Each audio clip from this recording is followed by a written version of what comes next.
Hi, everybody. Today I want to talk about telling hard truths. Sometimes it's not easy to tell people the things that they need to hear.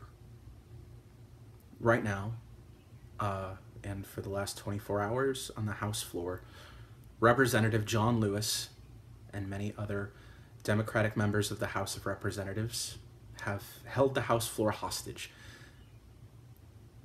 And the reason that they have done so is to start a conversation that House Republicans seem unwilling to have.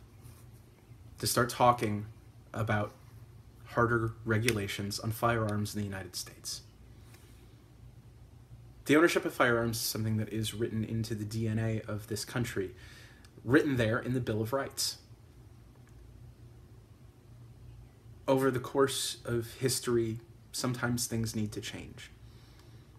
And sometimes these truths can be hard to hear. But that doesn't mean that you shouldn't stand up and say them. I refuse to believe that all of these Republican members of the House, these Republican members of the Senate, I refuse to believe that they are inherently bad.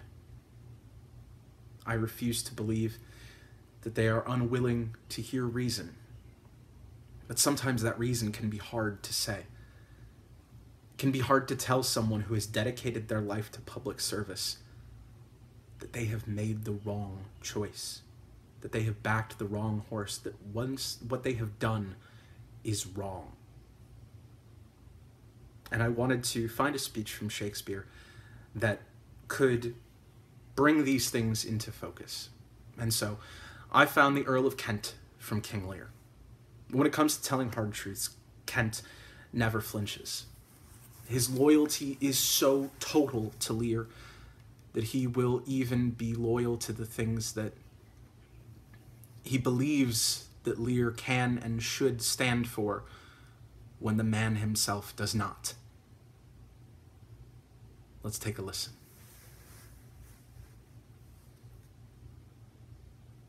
Royal Lear, whom I have ever honored as my king, loved as my father, as my master followed, and as my great patron thought on in my prayers.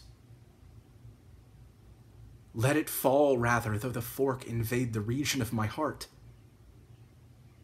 Be Kent unmannerly when Lear is mad. What wouldst thou do, old man? Think'st thou that duty shall have dread to speak when power to flattery bows?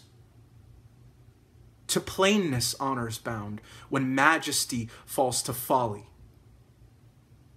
Reverse thy doom, and in thy best consideration check this hideous rashness.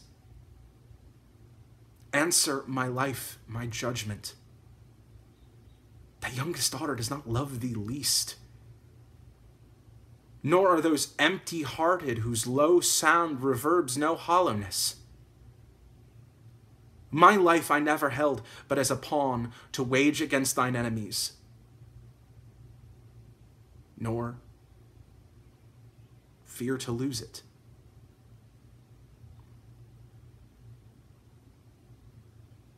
Thy safety being the motive. See better, Lear, and let me still remain the true blank of thine eye. Now by Apollo, king, thou swearest to thy gods in vain. Kill thy physician, and let the free bestow upon the foul disease. Revoke thy gift, or whilst I can vent clamor from my throat, I'll tell thee thou dost evil. Fare thee well, king. Since thus thou wilt appear, freedom lives hence, and banishment is here.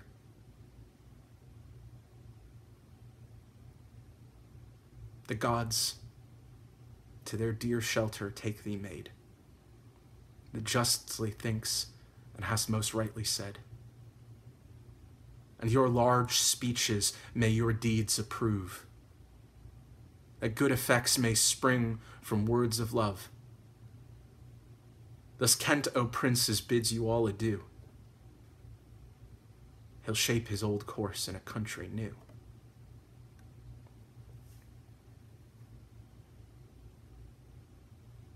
Here, Kent speaks about the doom of banishment placed upon himself and Lear's youngest daughter, Cordelia. He speaks of flattering speeches. I believe that there have been many, many flattering speeches.